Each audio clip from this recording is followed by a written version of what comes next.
Class 8th। आप लोगों के चैप्टर 2 के पार्ट 2 कंप्लीट हो गए हैं। ये पार्ट तीसरा मैं ये एक पैराग्राफ ले रही हूँ। इससे पहले क्या पढ़ा था हम लोगों ने कि वो लेखक उसके गांव गया था मरहम पट्टी करने के लिए, जो उसकी बहन की चूड़ी लग गई थी, और फिर वो गांव में गया था।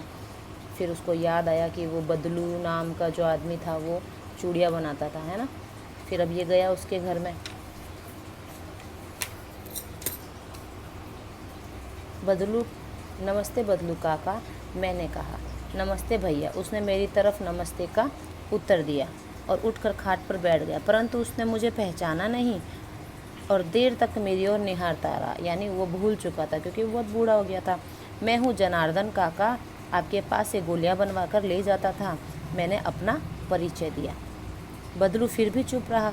उसको अभी तक याद नहीं आया, मानो वो अपने स्मृति पटल पर अतीत के चित्र उतारा, स्मृति पटल यानी याददाश्त पर। और तब वह एकदम बोल पड़ा, आओ आओ लल्ला, बैठो, बहुत दिन बाद गांव आए।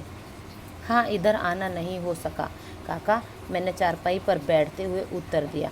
कुछ देर फिर शांति रही। मैंने इधर उधर दृष्टि दौड़ाई। न तो मुझे माचिया नजर आया और न ही भट्टी। वो नहीं होता था, जाता था उसके घर में तो वो फटक से मछिया मंगा करके बैठ जाता था उसके पास में। आजकल काम नहीं करते काका, मैंने पूछा। नहीं लला, काम तो कई साल से बंद है। मेरी बनाई हुई चूड़ियाँ कोई पूछे तब तो। गांव गांव में कांच का प्रचार हो गया है। वह कुछ देर चुप रहा, फिर बोला, मशीनी युग है ना लला, आजकल सब काम मशीन से होते हैं, खेत भी मशीन से जोते जाते हैं, और जो सुंदरता कांच की चूड़ियों में होती है लाख में कहाँ संभव है।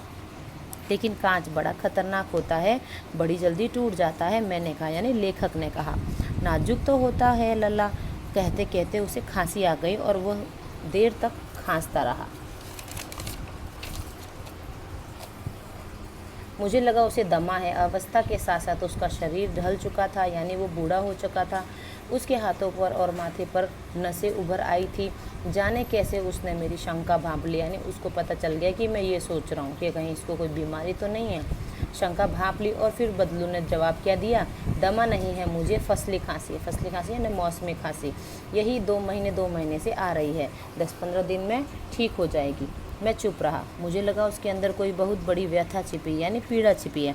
मैं देर तक सोचता रहा, इस मशीनी युग ने कितने हाथ काट दिए हैं। कुछ देर फिर शांति रही जो मुझे अच्छी नहीं लगी, यानी उसके बाद में वो चुप हो गए। अब इसमें अर्थग्रहण संबंधी क्वेश्चन आंसर देखो।